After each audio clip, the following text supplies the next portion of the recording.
Čau visiem. Te es Armands joprojām, bet, kā redzat, Reinis nav, jo viņš ir sastrēgumos. Kāds pārsteigums vai ne? Bet hei, man blakus sēž Daniels. Šodien mēs runāsim par to, kā no pasīvi jaunieši kļūt par aktīvi jaunieši. Lūdzu, Daniel, izstāst man lūdzu. Tā īso atbildi vēlēs, jā? Dod visas atbildes. Oi, man liekas, mums nepietiks laiks, bet prieks iepazīties ar skatītājiem. Man sauc Daniels. Esmu bijušais Latvijas Jaunatnes padomes valdes loceklis un uzmāju darbinieks. Bet kādu kļūt no pasīvi jauniešu uz aktīvi jauniešu? Varbūt mēs varam pastāstīt par to, vai tu esi kādreiz bijis pasīvs jaunieks? Viennozīmīgi, jā. Es arī. Es atceros, ka līdz 9. klasē es biju tik pasīvs, kad man skolotāja klasē prasīja, Daniel, atbild šo jautājumu, es viņu paskatījos uz leju un sieši tā kā neatbildēju. Latviskais dzīves stils. Jā, un vai arī, kad es veiklā redzēju kādu skolotāju, un tāds, apkristos, es tikai šāda no veikala. Vai arī es koridorī redzēju kādu cilvēku, kas pazīst, un tāds, tā grīda izskatās ļoti ēta, varētu vienkārši pasēdēt. Un tāda kļuva par aktīvu jaunieti. Nē, tāds bija pasīvais, jā. Un tad par aktīvo kā es kļuvu ir, es nomainīju skolu pirmkārt, nomainīju vidi. Un man jaunajā skolā vienā dienā atnāca ciemos viens jaunatnes darbinieks pastāstīja, sveiki visiem! Šeit ir jauniešu doma, vieta, kur visi var nākt, taisīt pasākumus, rīkot iniciatīvas, nāciet. Ko man neinteresēja, man tāds, man liekas, šis nav priekš mans. Un tad šis jaunas darbinieks, kā tur telpā kādi 100 cilvēki, viņš pienāk man klāt, saka, Daniel. Viņš teica, jauniet, tu vēlies atnākt, saka, es īsti nevēlos, atnāc. Un man bija tik nēri teikt nē, es teicu, labi, es atnākšu. Un viņš teica, labi, aizpild šo anketu. Tāds, okei, labi. Es aizpildīju to anketu, un tagad man bija tāds, viņš jau tā kā gaidīja, es aizpildīju kaut kādu anketu, man tagad ir obligāti jāiet. Un es aizgāju, un galā nebija kaut kā tik traki. Jā, un bija brīvprātīgi piespiedu kārtā, bet aiziet tur. Tur bija ļoti patīkama atmosfēra, bija citi līdzīgi jaunieši, kur arī atnākuši tādā pašā veidā. Un mums bija mentors. Un tad mēs vienkārši tur runājāmies, rīkojām dažādas pasākumus. Un jā, tas, man liekas, bija mans iesākums aktīvā jauniešu dzīvē. Kāds tev ir? Man šķiet arī tāds sektas sākas. Jā, zināmā reizē. Tagad, kad tu stāstīsi, uzreiz iedomājies, ka kāds Jehovas liecinieks atnāk pie manis un tieši to pašu izdara. Gan jau, ka tā arī notikt. Aiziet, jā, nav tik slikti. Savā ziņā jau diezgan grūti reizēm atrast atšķirības ar sektām un organizācijām. Jā, bet tā ir citē. Tā ir citai dienai. Ieblaži čatiņā, ja gribat dzirdēt, kā mēs Danielu stāstam par atšķirībām starp sektu un organizāciju, jauniešu organizāciju. Ne? Bet, es aktīvs pa lielām kļuvu arī savu skolotāju dēļ. Nē, es īstenībā pateiktu, ka savu klases biedru dēļ, jo man klases biedri bija diezgan aktīvi un viņi pauda savu viedokli diezgan. Un es atceros to, ka man bija pāris tēmas, kuras vienkārši tā kā noklausos un domāju, pagaid, nē, tas īstenībā ir tik nepareizi, kāpēc to stāsti. Tu tā kā nepiekrīti, jā? Ārkārtīgi, tā kā fundamentāli nepiekrītu, bet tad es sāku domāt, tā kā, filozofiski sāku domāt, tā kā, kā būtu tad jādara. Un tad es vairāk par to sāku interesēties, tad arī skolotāji sāku palīdzēt. Es sāku iet uz debatēm. Kaut kādā brīdī nonācu uz klubs māju. Jā, man bija līdzīgi. Jā, es atceros, tā laika prezidents, man bija kursa biedrs. Viņš pateica, hei, tu gribi nākt uz Saeimas?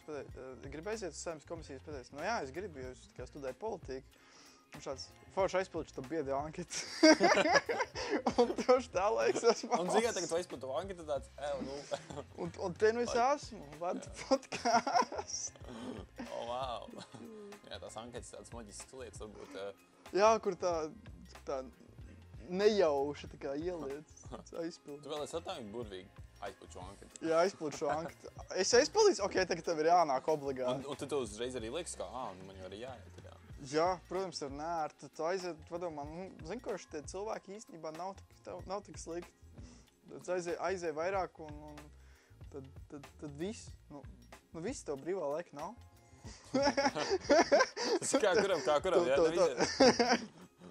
Labi, pietiks pārspīlēt. Bet man liekas, ka ne visiem nāk cilvēki un ne visiem dod šīs anketas. Viennozīmīgi. Es pieļauju, ka arī centru skolām tā iespēja ir lielāka, jo vienkārši organizācijas bāzētas ir Rīgā. Kaut kādos Preiļos viņa jau būtu sliktāk. Grūtāk. Nevis obligāti sliktāk, bet grūtāk pieeja šīm organizācijām. Jā. Un tad jāpadomā, kā tad mums jāpasaziņo arī, kā šis jaunieks ar Preļiem var iesaistīties, lai viņiem nebūtu tā, ka esmu no Preļiem, labi. Jā. Ko darīt? Man nebūs anketas, labi, nekur nedod. Nebūs anketas, labi, braukšu uz Rīgu. Pārvākšu. Valdība šo dzird, viņiem tāds, viņi visi tagad ies uz Rīgu. Bet, man liekas, tiem jauniešiem, kuriem nav neviens nāc pie viņiem viņi pirmiem jau uzņemās iniciatīvu. Protams, ir burvīgi, kāds ir cilvēks, kas atnāk un tevi saved kopā ar šo organizāciju, ka tas stūrakmens, kas ievirz tev kaut kur iekšā. Bet tiem jauniešiem, kuriem pie viņiem nenāk iespējas, viņi nav varbūt tik privileģēti, viņiem pašiem jāraud šī iniciatīva, viņiem jāmeklē šīs iespējas. Un šīs iespējas ir ļoti daudz, piemēram, jo aktīvs jaunietis ir. Es par neizrunāju, kas īsti pat ir aktīvs jaunietis.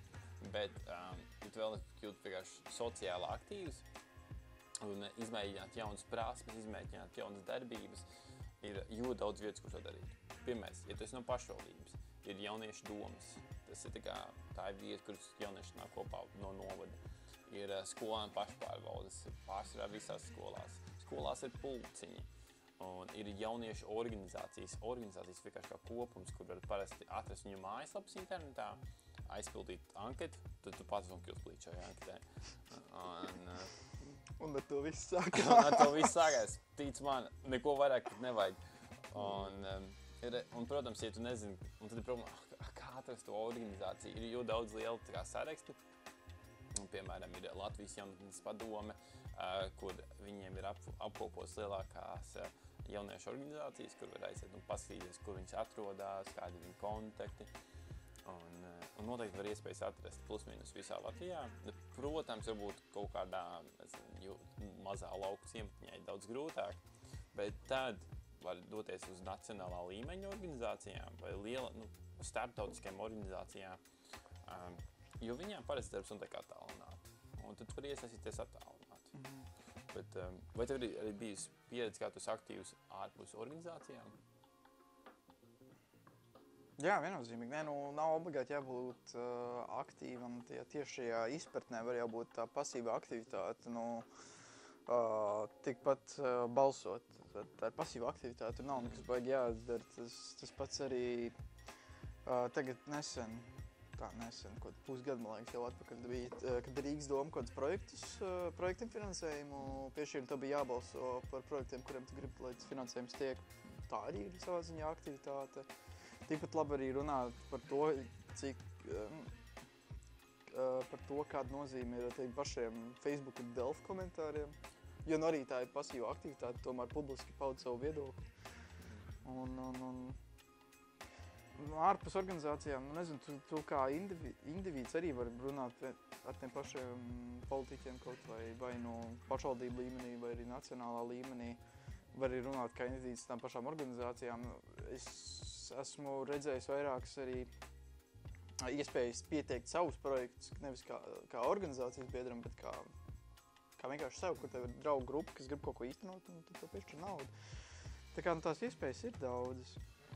Vienīgais es varētu rezonēt tavu iepriekš teikto, ka principā jaunietim šobrīd ir savā ziņā jāizrāda kaut kāda iniciatīva, un tad parasti skolotāji uzķer to un tad to novirza kaut kur. Vai arī kāds cits no jauniešu organizācijas, piemēram, bet tās jauniešu organizācijas tās pašas meklēt. Tikpat labi var arī prasīt saviem draugiem vai arī paziņām. Nezinu, es aizgāju uz debatēm, es tur varēju mierīgi cilvēkiem paprasīt. Gan jau, ka ir arī kaut kādi pulciņas, kuriem tu dodies, un tur arī var paprasīt. Tā kā, iespējas varbūt, es sākotnēji uzzināju ar vairākām organizācijām reāli tupe ejot izglītības ministrijas mājaslapā un skatoties to Excel file. Bet tur bija, ja nemaldos, tikai tās lielākās organizācijas, kur bija 200 plus biedri. Tā kā tur pat viss neredz, un tur tās lokālas tīpaši neredzēs. Tā kā, Man liekas, tu pateici uz labu punktu, ka ir tas pasīva aktivitāte rīkoja darīt. balsot. Ir mana balss, kur var balsot par iniciatīvām, ir Saeimas pašvaldību, Eiropas parlamenta vēlēšanas. Arī tieši pašvaldības mājaslapās par tiem likumprojektiem. Ja nemaldos, ministrs kabinetā arī var, jo ir tas, kā viņas tagad saucās, aizmirst, sabiedriskā izziņa, vai kas tamlīdzīgs. Un principā, kad iedzīvotāji var teikt savu viedokli par to. Jā, un ja nemaldos, tur visur bija no 16 gadiem. Jā, tiek pieņem, ka no 16 gadiem tur iespēja balsot par visiem lēmumiem gandrīz. Es nezinu par to balsošanu, bet es zinu par to komentāru likšanu, savu viedokli izteikšanu. Jā, tas noteikti, jā. Sabiedrības apspriešana. Tie bija tie. Tā kā tajos var diezgan piedalīties, un tie ir bieži vien elektroniski. Tā kā tur nav klātienē, kur jāiet, jārunā ar cilvēkiem, jāstostās, nezinu, jāuztraucās. Jā, bet ir arī iespējams klātienē, ja tu vēlēs arī dzīvē izpildīt kādu anketu. Bet, jā. Klātienē arī ir aptājas, ko kādu studentu var veikt, pieņemsim, vai arī tās pašas organizācijas. Uz tām viennozīmīgi ir vērts aiziet, vismaz apskatīties. Tā kā? Bet man liekas, arī ieskatīt uz labu punktu, kas parasti notiek organizācijas, ir tas, ka būtiski jebkur, ja tu aizies vienu organizāciju, viņi tu kļūst tā kā tu ļoti aktīvs, vai arī skolā, es nezinu, kā tev bija skola, bet man bija skolā tā, ja skolā pareizi, ļoti forši iespēja, kur šis jaunietis varētu ļoti attīstīties, tur nosūtīt tikai tos jauniešus, kuri ir jau attīstījušies un kuri ir jau aktīvi, man vismaz tāda pieredze bija. Un man liekas, tas tā maģiskā lieta, ka tu kļūst aktīvs, jo to arvien vairāk un vairāk iespējas sākas nākt. Līdz brīdim, kad parasti jaunieši saskarās ar to retums, bet pārāk daudz iespējas, tagad ir jāatkāpjas atpakaļ, kur tu pats arī teici, ka paliek pārāk maz brīvais laiks. Man īsti tā nebija. Tuvākais, kas man bija vienīgi uz kaut kādiem pasākumiem, kas arī, pieņemsim par politiku, kaut kādu tēmu, kaut kādu konferences. Turien var iet, bet turien sūta tikai cilvēks, kas mācās labi, jo tas ir tā kā ārpus, nevis ārpus stundu, bet skolas laikā. Man ir tādi gadījumi bijuši, bet nezinu. Ir visādi, jo pieņemsim, te pašam ir Erasmusiem, ir vairāki, uz kuriem var pieteikties cilvēki, kas nekad nav bijuši, vai arī kas ir mazreiz bijuši. Tā kā, iespējas viennozīmīgi ir, vienīgi ir jāpaprasa kādam, kur tās var atrast vai ieteikt. Jo meklēt var pašas, ja no nulles sāc, es pieļauju, tur grūtības varbūt visu kaut kādas, tā kā, Bet man liekas, pat ja cilvēkiem nav draugi, vai arī draugi, kuri ir bijuši kaut kādās iespējās, ir vienmēr iespēja izmantot, pašlaik jauniešiem izmantot Facebook liekas neveikli, nepatīkami, bet Facebookā ir diezgan daudz grupas ap jauniešu iespējām, kur ir pieaugušie, kuri ir zinoši un arī zina, kur notiek kaut kādas iespējas. Un parasti uzrakstīs tur, hei, es esmu no Prējiem, ko es varētu darīt. Un tad viņi parasti atsūtīs kaut kādu sarakstiņu. Bet tikai Facebookā tur ir parasti kaut kāds komats, jāieliek pareizajā vietā, citādāk tur komentāros. Es domāju, ka labs variants varētu būt uzzvanīt pašvaldībā kādam pārstāvim, kādu jaunatnes lietu vai tam līdzīgi, jo organizācijām finanses vajag loģiski, un tad tas kontakts izveidojas, un tad var novirzīt kaut kur tālāk. Arī kaut kādus vizuālos materiālus iedot var. Tā kā... Jo tagad arī visās pašvaldībās ir nepieciešams jaunatnes darbinieks, speciālā likuma un jaunatnes speciālists. Un tagad visās pašvaldībās obligāti jābūt cilvēkam, kurš strādā ar jauniešiem viņa brīvajā laikā. Tāpēc, ja jūs atrodat viņu kontaktus, vai nu ar mājas, vai arī uzrakstot viņus, atrodot viņus Facebookā kaut kā, jūs varat viņiem uzrakstīt un viņi palīdzēs.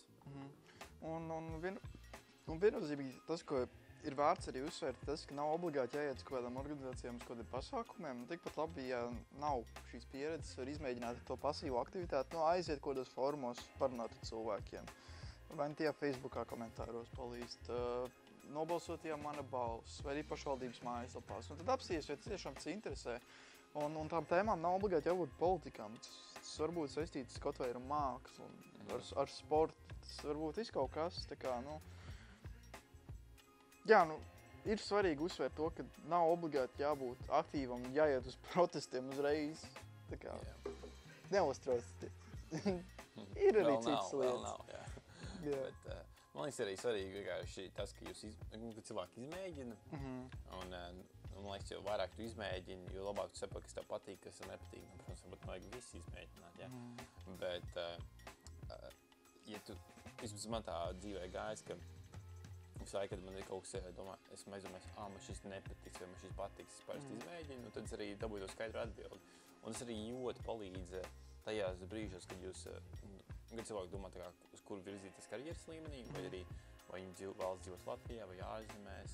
Vienkārši tas, ka tu esi izmēģinājis no dažādiem skatpunktiem lietas, tas ļoti palīdz. Jā, un viennozīmīgi tas, ko vēl varētu piebilst, ir par skolu pašpārvaldēm. Atradu vārdu. Kur, šobrīd es neteiktu, ir viennozīmīgi tādas, kas ir diezgan labas un kuras dara daudz kaut kuras lēmumus daudz pieņem, bet esmu vairāk saskāries tādām, kuras ir diezgan pasīvas un principā tā kā ķekšīšu pēc viņas eksistē. Un viennozīmīgi es teiktu, ka ir vērts pamēģināt kaut ko nopietnāku tur, jo viennozīmīgi finanses nebūs daudz, bet tajā pašā laikā tā atbildība nebūs tik milzīga, jo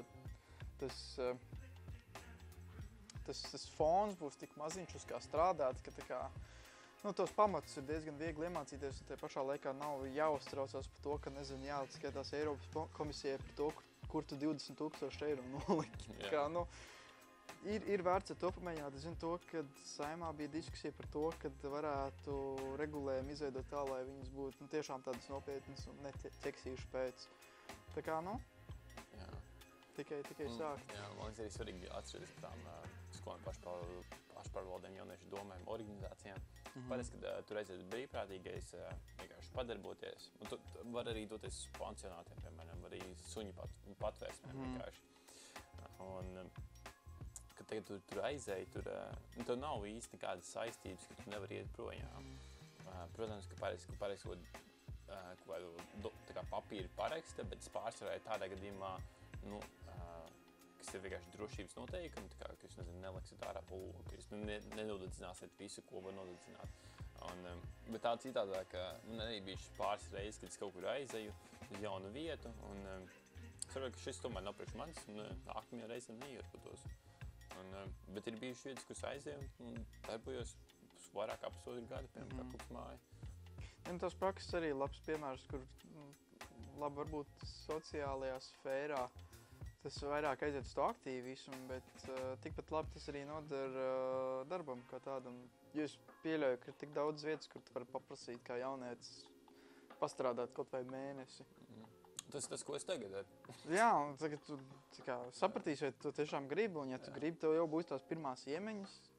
Tev nebūs jāpieskās un jāceras to, kad darba devējs tev izdomās paņemt, tu varēsi teikt, jā, man ir bijusi pieredze, man ir zināšanas, tā kā, Un tas savā ziņā arī ir aktīvismā. Jā, tas noteikti ir. Kaut vienkārši censties sevi reprezentēt kaut kur, un viņš kāpt ārā no komforta zonas, man liekas, vienmēr veselīgi vai noderīgi. Un ar to arī varam noslēgt, Jā, man liekas, to mēs varam arī noslēgt. Tur var runāt par iedziļināties kādās konkrētos, tomēr vispārīgi, man liekas, mēs esam visi izteikuši. Protams, ja mēs konkrēti iedziļinātos kaut kur, tad tad tās konkrētās nianses uzreiz būtu jāpiebilst. Bet galvenais vienkārši sākt, debaidīties, pajautāt kādam, kaut vai savam draugam, nezinu, varbūt vecāki kaut ko ir darījuši. Vai arī uzrakstīt uz Kupsmāja e-pastu. Jā, un atcerieties to, ka latvieši īstenībā ir baigi neaktīvi cilvēki. Pieņemsim protestiem vai ko tāda neiet, kas nozīmē to, ka tev, ja tu kļūst aktīvs, tev ir lielāks iespējas kaut ko mainīt. Jā. Es uzreiz arī pateiktu, ka diezgan daudz darbdevēji novērtē to, ka tu esi kaut kur iesaistījies. Un es arī esmu to tagad ļoti labi pamanījis. Un tagad nāk ļoti daudz darba iespējas tikai tāpēc, ka esmu aktīvi kaut kur darbojos. Jā, tā kā davai uz priekšu. Mēs to pastumsim, ja vajag uzvanu Danielam. Vai Armandam? Danielam. Mums abiem. Jā, mums kopīgiem numuram, kuru mēs ieliksim aprakstā tur. Varbūt neliksim, bet ieliksim Kupsmāja e-pastu. Jā, tad uz e-pastu sūtat. Mēs jums palīdzēsim.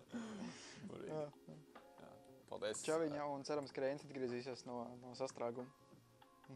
Šī epizode tapusi sadarbībā ar projektu Izprot iesaisties LEM, kuru finansē Islandu, Lichtensteinu un Norvēģiju caur EEZ un Norvēģijas grantu programmu Aktīva iedzīvotāja fonds. Paldies jums! Paldies!